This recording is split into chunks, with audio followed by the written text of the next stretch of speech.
and I want to say hi to everybody. I'm so pleased to have been invited to participate in this.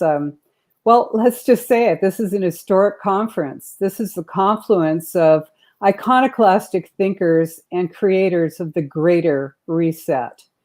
Because, you know, in this time of stress and anger and fear and separation and limitation, we need to break out of the paralysis and the panic that's imposed on us and break into a set of positive, workable solutions that could bring us closer together in respect and love. So I know that's what we're all excited to be participating in today. It's the declaration of taking back control of our life's direction.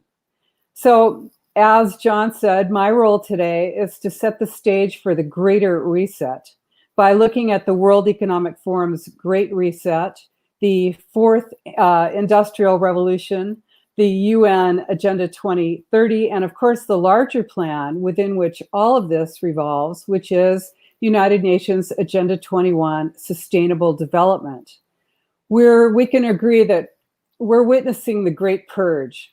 It's the great concentration of wealth and power, the great reveal of willing dictators, the great reallocation of resources, the great digital revolution of the surveillance state. This is the agenda for the 21st century and beyond. It's the great rehash of the old plan. So I'm going to start there. UN Agenda 21, Sustainable Development, is the comprehensive blueprint. It's the action plan, as the UN calls it, to inventory and control all land, water, minerals, plants, animals, construction, means of production, energy, education, transportation, information, and all human beings in the world. It's an inventory and control plan. This is the agenda for the 21st century. It's a blueprint for 100 years. And there are milestones at 2020, 2030, 2035, and 2050. Agenda 2030 is just a milestone within the main 100-year plan. So Agenda 21, Sustainable Development, is the global plan for inventory and control. It encompasses every aspect of your life, and it's intended to be a wrenching transformation of your life. That's what Senator Al Gore called it when he took the United States sort of group to the largest gathering of heads of state and national representatives that had ever been convened up to that time. That was in Rio de Janeiro, Brazil in 1992 for the Agenda 21 conference. Representatives of 178 nations plus the Vatican agreed to this action plan. So yeah, I know you're going to see on Wikipedia that it says it's a non-binding voluntary agreement, except Agenda 21 is binding on you.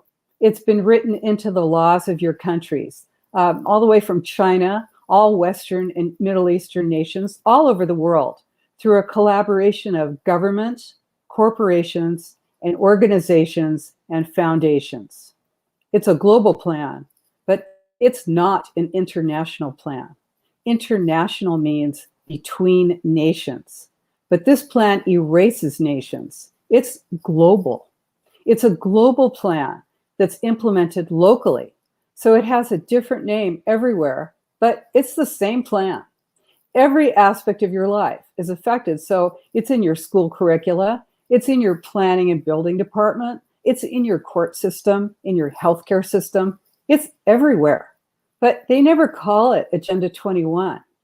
You're going to see it as regional plans often that are called Plan Bay Area, or 4 States, 1 Vision, or Mexico 2030, or Hanoi 2030, or Horizon 2050 in Canada, for example. They're all the same plan. They elevate major economic power centers to a supra-governmental status, that is outside of and above the traditional representative government model. These are the mega regions. They drive the economy and they overpower the nation state. They combine parts of cities, of states. They even combine pieces of nations together. They destroy boundaries and they ignore legal jurisdictions by creating new economic princedoms. These are new fiefdoms. It's not government, it's governance. Governance. It's a system made up of public sector agencies, nonprofits, business organizations, advocacy groups, foundations, and corporations. What do they have in common? You don't vote for any of that. The larger the entity, the further away it is from you, the less power you have. You get literally taken out of the picture. This is the new global state in which you are a global citizen. Okay, so the new state is the means by which you have to serve others for the common good, and that's defined by the state. It's supposedly from the bottom up. It's something you want, but really it's an end run against your sovereignty. Your sovereignty is eroded piece by piece. So, the question is, what is the Agenda 21 plan? When you see it in the public, it's primarily a land use plan. It's the rallying cry, for sustainable development. What do they say? That we're killing the planet with our CO2 emissions. So the plan is designed to corral populations into what the UN calls islands of human habitation, human settlements. Of course, once you're in that concentrated island of human habitation, formerly called a city, you're more easily managed, controlled, and surveilled. It might be a city like the one that Sidewalk Labs, a subsidiary of Google's parent company Alphabet, a city like they had planned for an area of Toronto. That city was to have had sensors embedded everywhere, literally, and the residents would have their services restricted unless they exposed every aspect of their lives digitally. If, for example, as a resident, you refused to have your data linked to your identity, you would have less rights than others. This is a smart city. It's a city where I believe virtual and augmented reality will replace real life and actually be more appealing. Ultimately, people may spend their entire lives living virtually, and those lives are going to be short. So what's the justification for this dystopia? The story is that your greenhouse gas emissions will be reduced by consolidating populations into these dense city centers where energy and water usage can be limited. This is going to get you out of the rural areas where you can basically do what you want, raise your livestock, grow food with water from your well, drive your farm truck, and own a firearm. But in order to implement Agenda 21, your country, state, county, parish, canton, city, whatever, is imposing this land use plan locally. Because think about this, where you live has a lot to do with how you live and what your life will be. So your old life has to be transformed. Transform, that's code for destroyed and rebuilt. That's the new normal. This includes both what they call the built environment and the way that you use that physical space. Your beliefs and your expectations have to be transformed and rebuilt as well. Your energy use, water use, food consumption, social structure, work, health, and your life expectancy views, all of that has to be transformed. And much of that is determined in that regional plan that you've got right there where you live. I suggest you check it out. So how do they destroy your rights? You don't vote for it. You do pay for it, though. That regional plan gets paid for with federal and state grants that pay for consultants who basically contract to push this through the community. And the few concerned citizens who show up to the visioning meetings and the charrettes, as they call them, to object, the consultants are there to block opposition. They're basically there to indoctrinate the public. The consultants are trained change agents and organizational managers. They're there to give the impression that they've listened to the public and the public approves the plan. But it's all an act. I think you're going to agree that this is a real big deal. It's a tough sell and a huge management problem, even with the deception and the collusion of the corporate media. I should say the partnership, the ownership. It's not easy to destroy nearly 500 years of the nation state. So it has to be done incrementally, using all of the power and influence of government, corporations, and organizations, including all tech, entertainment, media, and education.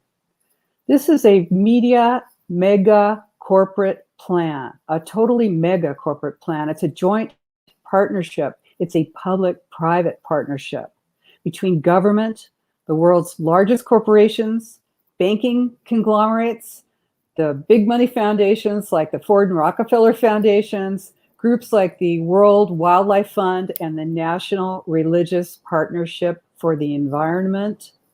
It's a closed circle. It only includes you when you agree with their plan. Of course, that's what's meant by getting the approval of the community. The community is anyone who agrees with the plan. If you don't agree, you're not the community. Dissent is not permitted. These major foundations, they give grants to thousands of startup organizations. They train and they fund spin-off groups that look like benevolent nonprofits and neighborhood associations. This whole system, it acts as the lower bureaucracy for the new system. And this is basically an ultimate enemy, the ultimate enemy of the individual. So to make Agenda 21 happen, it requires the full integration of systems in order to control them centrally. That's the standardization of all systems, and the new currency is information and energy. In order to have centralized control, full globalization, it's necessary to standardize all law, all education, all culture, all finance. In order to merge, it has to be standardized. So, yeah, this was impossible until the advent of the computer age. Now it's inevitable. This is why every school child is given a computer, and the internet is now in tiny villages in every nation. Your educational system is used to manipulate you into thinking of yourself as a global citizen. Yeah, I hope you don't, because a global citizen is not a citizen at all and has no rights. Under UN Agenda 21 Sustainable Development, what's termed a right is really a privilege, and it can be taken away or granted at any time. Of course, conversely, punishment can be imposed without redress. So this explains how the UN can call universal internet connectivity a human right. During COVID, UNICEF, the UN Children's Educational Fund, they created a project called GIGA. And the goal is to get every school in the world to do online classes. And the term for this is direct instruction. Nothing comes between the child and the computer. It makes standardized indoctrination really easy. And of course, you all know that as a startup, Google was funded by the intelligence community in order to spy on people who searched specific topics on the internet. So then they could identify those people. Basically, it turns the tables on us and exposes us to surveillance. Now, billions of people voluntarily carry a surveillance device at all times. When you hear the term smart, whether it's a smartphone or smart car or smart home or whatever, this is an acronym, SMART, sustainability, monitoring, assessing, rating, and tracking you. GIGA, the Children's Universal Connectivity Project, has digitalized more during 10 weeks of COVID than in the last 10 years. For this, they need 5G. And for that, they need decentralized energy projection. That enables digitalized experimentation and spying on large populations without their consent or knowledge. Sort of a digital colonization. Mega corporations are out there. They're searching for people who add value, who are innovators. Corporations want to own innovation. Not everybody has value in this system, this new system. Most of you don't. Most likely you're worth less than your student loan. Your value, your social credit score, is based on whether you produce more than you consume and whether you serve or obstruct. the state. Government has overcome our constitutional rights by merging with private corporations who can operate without restraint in secret, punishing, purging, and disappearing dissidents, like Facebook and Google and Twitter and Amazon have done virtually. This is globalization. Globalization erases the boundaries going from the city all the way up to the nation. It's the end of representative government.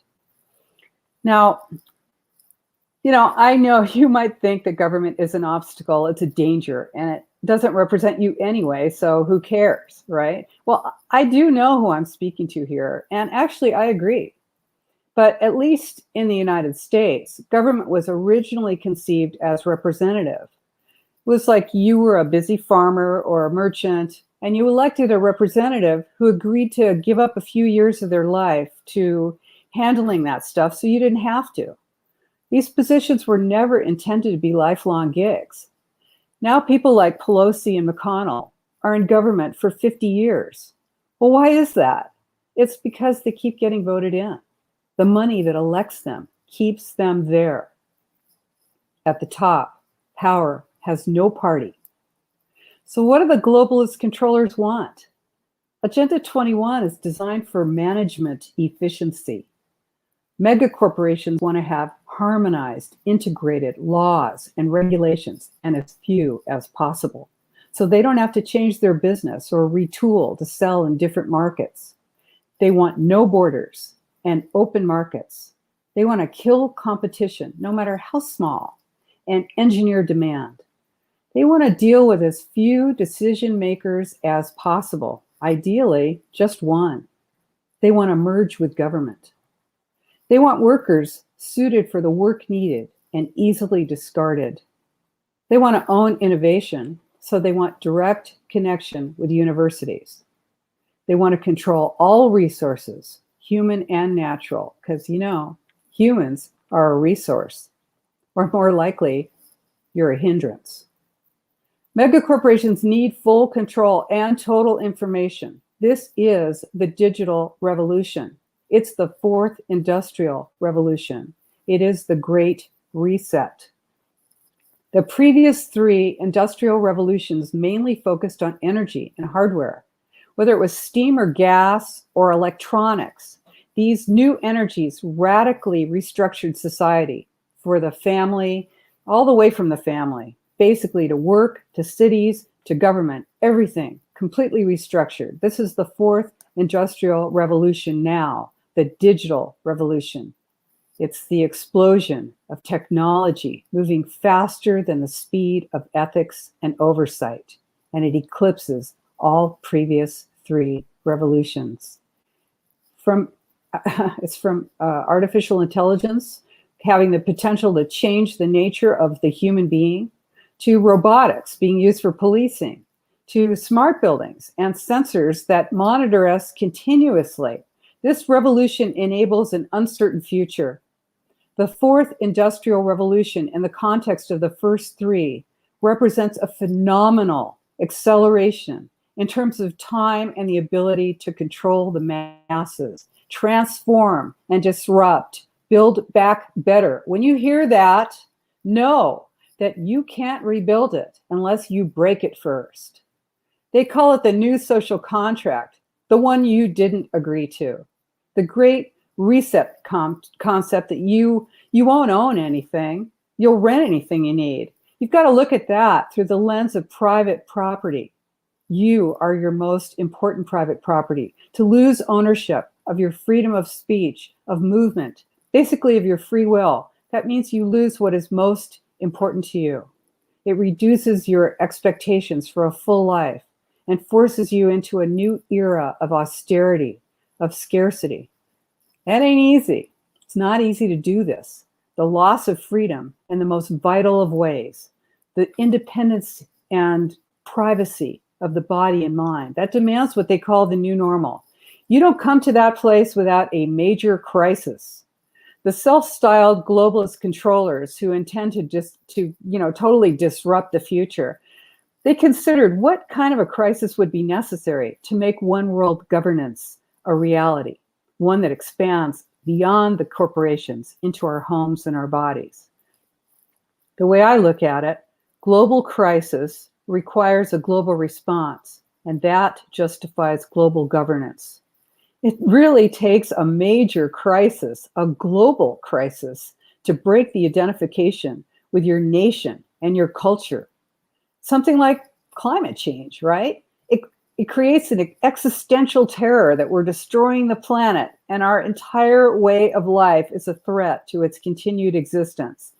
Hey, that ain't science. Science is made to fit the desired result in this situation. It is the green mask.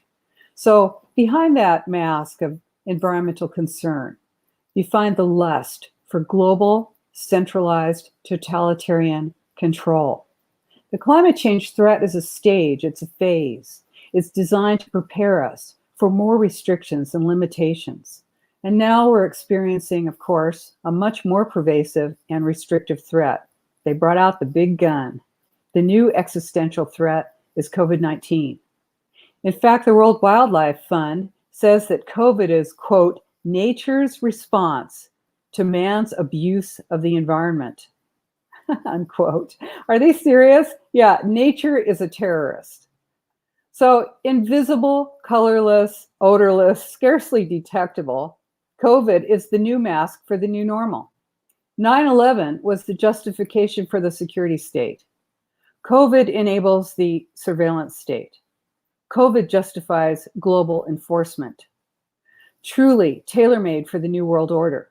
COVID has issued in house arrest, purges of truth tellers, economic collapse, the full empowerment of these mega corporations. And of course, how could I forget the lineup of the willing dictators, from Macron in France to Ardern in New Zealand, to Trudeau in Canada, to Harris in the US, to Cuomo, Newsom, Whitmer, Garcetti, Lightfoot, and dozens of others all across the world. In the competition for the rule of the mega regions, the willing collaborators are stepping up.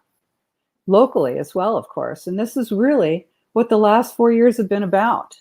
Separate the wheat from the chaff, the loyal from the dissidents. That's how it's done. Mao Zedong did this in China with his Let 100 Flowers Bloom campaign. He encouraged his loyal followers to critique his programs so that he could make them better.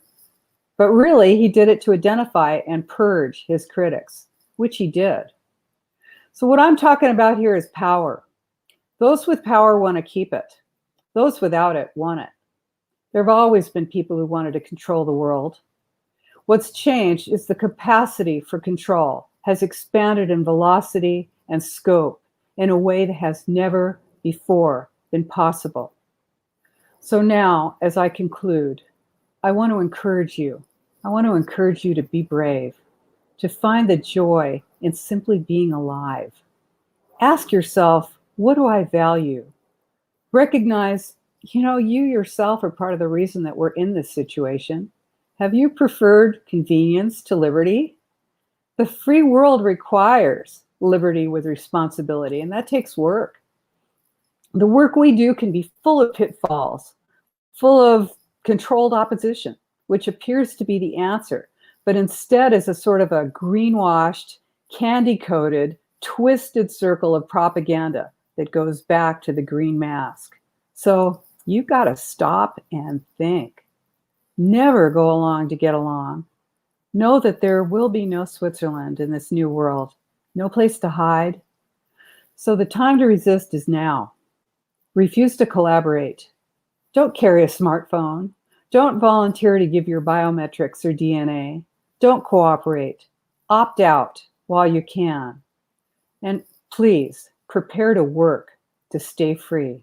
It takes all of us working to make this happen. Above all, my friends, remember who you are. Laugh, dance, and love, and join us in creating the greater reset. Thank you so much.